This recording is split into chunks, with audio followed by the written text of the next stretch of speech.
ओम शांति। आज 1 जनवरी 2025 है, नया वर्ष है। आप सभी को नए वर्ष की बहुत बहुत बहुत शुभकामनाएं। आपका नया वर्ष मंगलमय हो, खुशियों से भरा हो और बाप दादा की दुआएं, ब्राह्मण परिवार की दुआएं और प्यार आप पर सदा बरसता रहे, सदा बरसता रहे। अच्छा, ओम शांति। आज 1 जनवरी 2025 की प्रातः मुरली में बाबा ने कहा, मीठे बच्चे, तुम ज्ञान की बरसात कर हरियाली करने वाले हो, तुम्हें धारणा करनी और करानी है। मीठे बच्चे, तुम ज्ञान की बरसात कर हरियाली करने वाले हो, तुम्हें धारणा करनी और करानी है। प्रश्न है, जो बादल बरसते नहीं हैं उन्हें कौन सा नाम देंगे? उत्तर है, वह है सुस्त बादल। चुस्त वह जो बरसते हैं, अगर धारणा हो तो बरसने के बिना रह नहीं सकते। जो धारणा कर दूसरों को नहीं कराते, उनका पेट पीठ से लग जाता है, वह गरीब हैं, प्रजा में चले जाते हैं। अगला प्रश्न है, याद की यात्रा में मुख्य मेहनत कौन सी है? उत्तर है, अपने को आत्मा समझ बाप को बिंदु रूप में याद करना। बाप जो है, जैसा है, उसी स्वरूप में यथार्थ याद करना, इसमें ही मेहनत है। गीत बजा है जो पिया के साथ है। ओम शांति। जैसे सागर के ऊपर में बादल है तो बादलों का बाप हुआ सागर। जो बादल सागर के साथ है उनके लिए ही बरसात है। वह बादल भी पानी भरकर फिर बरसते हैं। तुम भी सागर के पास आते हो भरने के लिए। सागर के बच्चे बादल तो हो ही, जो मीठा पानी खींच लेते हो। अब बादल भी अनेक प्रकार के होते हैं। कोई खूब जोर से बरसते हैं, बाढ़ कर देते हैं, कोई कम बरसते हैं। तुम्हारे में भी ऐसे नंबरवार हैं जो खूब जोर से बरसते हैं। उनका नाम भी गाया जाता है। जैसे वर्षा बहुत होती है तो मनुष्य खुश होते हैं, यह भी ऐसे है।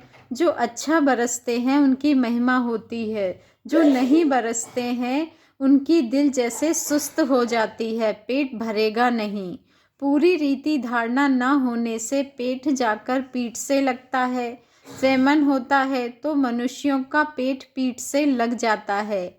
यहाँ भी धारणा कर और धारणा नहीं कराते हैं तो पेट जाकर पीठ से लगेगा।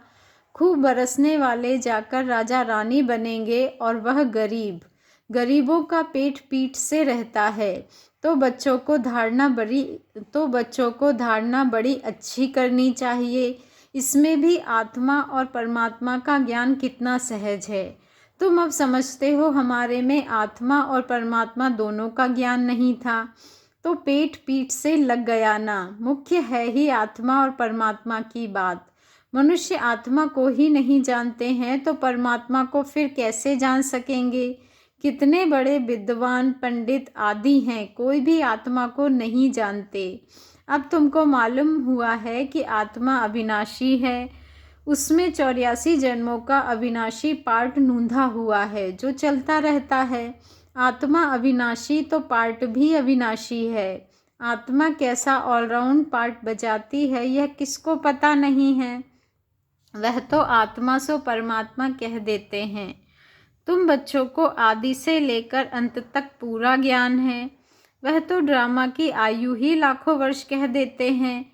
अभी तुमको सारा ज्ञान मिला है। तुम जानते हो इस बाप के रचे हुए ज्ञान यज्ञ में यह सारी दुनिया स्वाहा होनी है। इसलिए बाप कहते हैं, देह सहित जो कुछ भी है यह सब भूल जाओ, अपने को आत्मा समझो, बाप को और शांति धाम स्वीट होम को याद करो। यह तो है ही दुख धाम। बाबा कहते हैं, तुम्हारे में भी नंबरवार पुरुषार्थ अनुसार समझा सकते हैं। अभी तुम ज्ञान से तो भरपूर हो, बाकी सारी मेहनत है याद में। जन्म जन्मांतर का देह अभिमान मिटाकर देही अभिमानी बने, इसमें बड़ी मेहनत है। कहना तो बड़ा सहज है, परंतु अपने को आत्मा समझे और बाप को भी बिंदु रूप में याद करे, इसमें मेहनत है। बाप कहते हैं, मैं जो हूँ, जैसा हूँ, ऐसा कोई मुश्किल याद कर सकते हैं। जैसे बाप वैसे बच्चे होते हैं ना। अपने को जाना तो बाप को भी जान जाएंगे। तुम जानते हो पढ़ाने वाला तो एक ही बाप है, पढ़ने वाले बहुत हैं। बाप राजधानी कैसे स्थापन करते हैं वह तुम बच्चे ही जानते हो। बाकी यह शास्त्र आदि सब है भक्ति मार्ग की सामग्री। समझाने के लिए हमको कहना पड़ता है, बाकी इसमें घृणा की कोई बात नहीं है। शास्त्रों में भी ब्रह्मा का दिन और रात कहते हैं, परंतु समझते नहीं। रात और दिन आधा आधा होता है। सीढ़ी पर कितना सहज समझाया जाता है। मनुष्य समझते हैं कि भगवान तो बड़ा समर्थ है, वह जो चाहे सो कर सकते हैं, लेकिन बाबा कहते हैं मैं भी ड्रामा के बंधन में बांधा हुआ हूँ। भारत पर तो कितनी आफतें आती रहती है, फिर मैं घड़ी घड़ी आता हूँ क्या? मेरे पार्ट की लिमिट है। जब पूरा दुख होता जाता है तब मैं अपने समय पर आता हूँ। 1 सेकंड का भी फर्क नहीं पड़ता है। ड्रामा में हर एक का एक्यूरेट पार्ट नूंधा हुआ है। यह है हाईएस्ट बाप की रीइंकारनेशन। फिर नंबरवार सब आते हैं, कम ताकत वाले। तुम बच्चों को अभी बाबा ने कहा तुम बच्चों को अभी बाप से नॉलेज मिली है तो तुम विश्व के मालिक बनते हो। तुम्हारे में फुल फोर्स की ताकत रहती है, ताकत आती है। पुरुषार्थ कर तुम तमो प्रधान से सतो प्रधान बनते हो। औरों का तो पार्ट ही नहीं है। मुख्य है ड्रामा, जिसकी नॉलेज तुमको अभी मिलती है। बाकी तो सब है मटेरियल, क्योंकि वह सब इन आँखों से देखा जाता है। वंडर ऑफ द वर्ल्ड तो बाबा है, जो फिर रचते भी स्वर्ग हैं, जिसको हेवन पैराडाइज कहते हैं। उनकी कितनी महिमा है। बाप और बाप के रचना की बड़ी महिमा है। ऊंचते ऊंचे भगवान, ऊंचते ऊंच स्वर्ग की स्थापना बाप कैसे करते हैं यह कोई भी कुछ भी नहीं जानते हैं। तुम मीठे मीठे बच्चे भी नंबरवार पुरुषार्थ अनुसार जानते हो और उस अनुसार ही पद पाते हो। जिसने पुरुषार्थ किया वह ड्रामा अनुसार ही करते हैं। पुरुषार्थ बगैर तो कुछ मिल ना सके। कर्म बगैर 1 सेकंड भी रह नहीं सकते। वह हठयोगी प्राणायाम चढ़ा लेते हैं, जैसे जड़ बन जाते हैं, अंदर पड़े रहते हैं। ऊपर मिट्टी जम जाती है, मिट्टी के ऊपर पानी पड़ने से घास जम जाती है, परंतु इससे कुछ फायदा नहीं। कितना दिन ऐसे बैठे रहेंगे? कर्म तो जरूर करना ही है। कर्म सन्यासी कोई बन ना सके। हाँ, सिर्फ खाना आदि नहीं बनाते हैं, इसलिए उनको कर्म सन्यासी कह देते हैं। यह भी उनका ड्रामा में पार्ट है। यह निवृत्ति मार्ग वाले भी नहीं होते तो भारत की क्या हालत हो जाती। भारत नंबर 1 प्योर था। जब पहले पहले प्योरिटी स्थापन करते हैं, जो फिर आधा कल्प चलती है। बरोबर सतयुग में एक धर्म एक राज्य था, फिर डिटी राज्य, फिर बाबा ने कहा फिर डिटी राज्य अब फिर से स्थापन हो रहा है। ऐसे अच्छे अच्छे स्लोगन बनाकर मनुष्यों को सुजाग करना चाहिए। फिर से डिटी राज्य भाग्य लेकर आओ। बाबा ने कहा फिर से डिटी राज्य भाग्य आकर लो। अभी तुम अच्छी रीति समझते हो। अभी तुम कितना अच्छी रीति समझते हो। श्री कृष्ण को श्याम सुंदर क्यों कहते हैं यह भी अभी तुम जानते हो। आजकल तो बहुत ही ऐसे ऐसे नाम रख देते हैं। श्री कृष्ण से कंपटीशन करते हैं। तुम बच्चे जानते हो पतित राजाएं कैसे पावन राजाओं के आगे जाकर माथा टेकते हैं, परंतु जानते थोड़े ही हैं। तुम बच्चे जानते हो जो पूज्य थे वही फिर पुजारी बन जाते हैं। अभी तुम्हारी बुद्धि में सारा चक्र है। यह भी याद रहे तो अवस्था बड़ी अच्छी रहे, परंतु माया सिमरन करने नहीं देती है, भुला देती है। सदैव हर्षित मुख अवस्था रहे तो तुमको देवता कहा जाए। लक्ष्मी नारायण का चित्र देख कितना खुश होते हैं। राधे कृष्ण अथवा राम आदि को देख इतना खुश नहीं होते, क्योंकि श्री कृष्ण के लिए शास्त्रों में हंगामे की बातें लिख दी हैं। यह बाबा बनता भी श्री नारायण है ना। बाबा तो इन लक्ष्मी नारायण के चित्र को देख खुश होते हैं। बच्चों को भी ऐसे समझना चाहिए। बाकी कितना समय इस पुराने शरीर में होंगे, फिर जाकर प्रिंस बनेंगे। यह एम ऑब्जेक्ट है ना, यह भी सिर्फ तुम जानते हो। खुशी में कितना गदगद होना चाहिए। जितना पढ़ेंगे उतना उच्च पद पाएंगे, पढ़ेंगे नहीं तो क्या पद पाएंगे। कहाँ विश्व के महाराजा महारानी, कहाँ साहूकार, प्रजा में नौकर चाकर। सब्जेक्ट तो एक ही है, सिर्फ मनमना भव, मध्याजी भव, अल्प और बे, ज्ञान और याद। इनको कितनी खुशी हुई, अल्फ को अल्लाह मिला, बाकी सब दे दिया। कितनी बड़ी लॉटरी मिल गई, बाकी क्या चाहिए। तो क्यों ना बच्चों के अंदर में खुशी रहनी चाहिए। इसलिए बाबा कहते हैं ऐसा ट्रांसलाइट का चित्र सबके लिए बनवाएं जो बच्चे देखकर खुश होते रहें। शिव बाबा ब्रह्मा द्वारा हमको यह वर्षा दे रहे हैं। मनुष्य तो कुछ जानते ही नहीं हैं बच्चे, बिल्कुल ही तुच्छ बुद्धि हैं। अभी तुम तुच्छ बुद्धि से स्वच्छ बुद्धि बन रहे हो, सब कुछ जान गए हो, फिर कुछ पढ़ने की दरकार नहीं। इस पढ़ाई से तुमको विश्व की बादशाही मिलती है, इसलिए बाप को नॉलेजफुल कहते हैं। मनुष्य फिर समझते हैं, हर एक के दिल को जानते हैं, परंतु बाप तो नॉलेज देते हैं। टीचर समझ सकते हैं, फलाना पढ़ते हैं, बाकी सारा दिन यह थोड़े ही बैठ देखेंगे कि इनकी बुद्धि में क्या चलता है। यह तो वंडरफुल नॉलेज है। बाप को ज्ञान का सागर, सुख शांति का सागर कहा जाता है। तुम भी अभी मास्टर ज्ञान सागर बनते हो, फिर यह टाइटल उड़ जाएगा, फिर सर्वगुण संपन्न 16 कला संपूर्ण बनेंगे।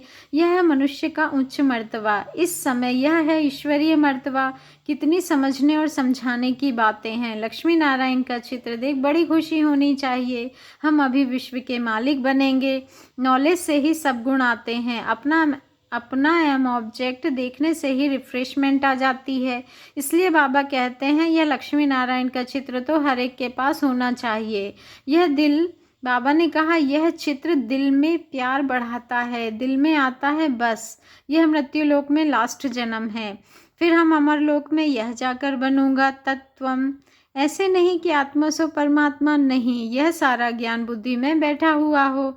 जब भी किसको समझाते हो बोलो हम कभी भी कोई से भीख नहीं मांगते। प्रजापिता ब्रह्मा के बच्चे तो बहुत हैं, हम अपने ही तन मन धन से सेवा करते हैं। ब्राह्मण अपनी कमाई से ही यज्ञ को चला रहे हैं, शूद्रों के पैसे नहीं लगा सकते। ढेर बच्चे हैं, वह जानते हैं हम जितना तन मन धन से सर्विस करेंगे, सरेंडर होंगे, उतना उच्च पद पाएंगे। जानते हैं बाबा ने बीज बोया है तो यह लक्ष्मी नारायण बनते हैं। पैसे यहाँ काम में तो आने नहीं हैं, क्यों ना इस कार्य में लगा दें। फिर क्या सरेंडर होने वाले भूख मरते हैं क्या। बहुत संभाल होती रहती है। बाबा की कितनी संभाल होती रहती है। यह तो शिव बाबा का रथ है ना, सारे वर्ल्ड को हेवन बनाने वाला है। यह हसीन मुसाफिर है। बाबा ने कहा यह हसीन मुसाफिर है। परम पिता परमात्मा तो आकर सबको हसीन बनाते हैं। तुम सांवरे से गोरा हसीन बनते हो ना, कितना सलोना साजन है, आकर सबको गोरा बना देते हैं। उन पर तो कुर्बान जाना चाहिए, याद करते रहना चाहिए। जैसे आत्मा को देख नहीं सकते, जान नहीं सकते। बाबा ने कहा जैसे आत्मा को देख नहीं सकते, जान सकते हैं, वैसे परमात्मा को भी जान सकते हैं। देखने में तो आत्मा परमात्मा दोनों एक जैसे बिंदु हैं, बाकी तो सारी नॉलेज है। यह बड़ी समझ की बातें हैं। बच्चों की बुद्धि में यह नोट रहनी चाहिए।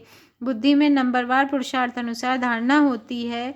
डॉक्टर लोगों को भी दवाइयाँ याद रहती है ना, ऐसे नहीं कि उस समय बैठ किताब देखेंगे। डॉक्टरी की भी पॉइंट्स होती है, बैरिस्टरी की भी पॉइंट्स होती है। तुम्हारे पास भी पॉइंट्स है, टॉपिक्स हैं जिस पर समझाते हैं। कोई पॉइंट किसको फ़ायदा कर लेती है, कोई को किस पॉइंट से तीर लग जाता है। पॉइंट तो बहुत ढेर की ढेर है।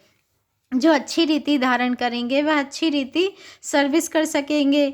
आधा कल्प से महारोगी पेशेंट हैं, आत्मा पतित बनी है, उनके लिए एक अविनाशी सर्जन दवाई देते हैं। वह सदैव सर्जन ही रहते हैं, कभी बीमार होते नहीं, और तो सब बीमार पड़ जाते हैं। अविनाशी सर्जन एक ही बार आकर मनमना भव का इंजेक्शन लगाते हैं। कितना सहज है। चित्र को पॉकेट में रख दो सदैव। बाबा नारायण का पुजारी था तो लक्ष्मी नारायण का चित्र निकाल अकेला नारायण का चित्र रख दिया। बाबा ने कहा बाबा नारायण का पुजारी था तो लक्ष्मी का चित्र निकाल अकेला नारायण का चित्र रख दिया। अभी पता पड़ता है जिसकी हम पूजा करते थे वह अब बन रहे हैं। लक्ष्मी को विदाई दे दी तो यह पक्का है, यह लक्ष्मी नहीं बनूंगा। लक्ष्मी बैठ पैर दबाए, यह अच्छा नहीं लगता था। उनको देखकर पुरुष लोग स्त्री से पैर दबाते हैं। वहाँ थोड़े ही लक्ष्मी ऐसे पैर दबाएगी। यह रस्म रिवाज वहाँ होती नहीं। यह रस्म रावण राज्य की है। इस चित्र में सारी नॉलेज है, ऊपर में त्रिमूर्ति भी है। इस नॉलेज को सारा दिन सिमरन कर बड़ा बंडर लगता है। भारत अब स्वर्ग बन रहा है। कितनी अच्छी समझानी है, पता नहीं मनुष्यों की बुद्धि में क्यों नहीं बैठता है। आग बड़े जोर से लगेगी, भंभोर को आग लगनी है, रावण राज्य तो जरूर खलास होना चाहिए। यज्ञ में भी पवित्र ब्राह्मण चाहिए, यह बड़ा भारी यज्ञ है सारे विश्व में प्योरिटी लाने का। वो ब्राह्मण भी भल ब्रह्मा की औलाद कहलाते हैं, परंतु वह तो कुख वंशावली है। ब्रह्मा की संतान तो पवित्र मुख वंशावली थे ना, तो उन्हों को यह समझाना चाहिए। अच्छा, मीठे मीठे सिकी लधे बच्चों प्रति माता पिता बाप दादा का याद प्यार और गुड मॉर्निंग। रूहानी बाप की रूहानी बच्चों को नमस्ते, और हम रूहानी बच्चों की रूहानी माता पिता बाप दादा को दिल से याद प्यार गुड मॉर्निंग और नमस्ते। शुक्रिया बाबा, शुक्रिया। धारणा के लिए मुख्य सार है, फर्स्ट पॉइंट है, स्वच्छ बुद्धि बन, वंडरफुल ज्ञान को धारण कर, बाप समान मास्टर ज्ञान सागर बनना है। नॉलेज से सर्वगुण स्वयं में धारण करने हैं। सेकेंड पॉइंट है, जैसे बाबा ने तन मन धन सर्विस में लगाया, सरेंडर हुए, ऐसे बाप समान अपना सब कुछ ईश्वरीय सेवा में सफल करना है। सदा रिफ्रेश रहने के लिए एम ऑब्जेक्ट का चित्र साथ में रखना है। वरदान है, एक रस स्थिति द्वारा सदा एक बाप को फॉलो करने वाले प्रसन्नचित्त भव। एक रस स्थिति द्वारा सदा एक बाप को फॉलो करने वाले प्रसन्नचित्त भव। आज का स्वमान है, मैं प्रसन्नचित्त आत्मा हूँ। मैं एक रस स्थिति द्वारा सदा एक बाप को फॉलो करने वाली प्रसन्नचित्त आत्मा हूँ। मैं प्रसन्नचित्त आत्मा हूँ। आप बच्चों के लिए ब्रह्मा बाप की जीवन एक्यूरेट कंप्यूटर है। जैसे आजकल कंप्यूटर द्वारा हर एक प्रश्न का उत्तर पूछते हैं, ऐसे मन में जब भी कोई प्रश्न उठता है तो क्या, क्यों, कैसे के बजाय ब्रह्मा बाप के जीवन रूपी कंप्यूटर से देखो, क्या और कैसे का क्वेश्चन ऐसे में बदल जाएगा। प्रसन्न चित्त, बाबा ने कहा प्रश्न चित्त के बजाय प्रसन्न चित्त बन जाएंगे। प्रसन्न चित्त अर्थात एक रस स्थिति में एक बाप को फॉलो करने वाले। बाबा ने कहा प्रसन्न चित्त अर्थात एक रस स्थिति में एक बाप को फॉलो करने वाले। स्लोगन है, आत्मिक शक्ति के आधार पर सदा स्वस्थ रहने का अनुभव करो। आत्मिक शक्ति के आधार पर सदा स्वस्थ रहने का अनुभव करो। आज विशेष नोट दिया है कि सभी ब्रह्मावत्स 1 जनवरी से 31 जनवरी 2025 तक विशेष अंतर्मुखता की गुफा में बैठ योग तपस्या करते हुए पूरे विश्व को अपनी शक्तिशाली मनसा द्वारा विशेष सकाश देने की सेवा करना जी। इसी लक्ष्य से इस मास के पत्र पुष्प में जो अव्यक्त इशारे भेजे गए हैं, वह पूरे जनवरी मास में मुरली के नीचे भी लिख रहे हैं। आप सभी इन पॉइंट्स पर विशेष मनन चिंतन करते हुए मनसा सेवा के अनुभवी बने। मनसा सेवा के अनुभवी बने। आज का फर्स्ट पॉइंट है सेवा का, अपनी शक्तिशाली मनसा द्वारा सकाश देने की सेवा करो। बाबा ने कहा बच्चे अपनी शक्तिशाली मनसा द्वारा सकाश देने की सेवा करो। आप शांति दूत बच्चे कहाँ भी रहते चलते फिरते सदा अपने को शांति दूत समझकर चलो। जो स्वयं शांत स्वरूप शक्तिशाली स्वरूप में, जो स्वयं शांत स्वरूप शक्तिशाली स्वरूप में स्थित होंगे, वह दूसरों को भी शांति और शक्ति की सकाश देते रहेंगे। अच्छा, ओम शांति। शुक्रिया बाबा, शुक्रिया।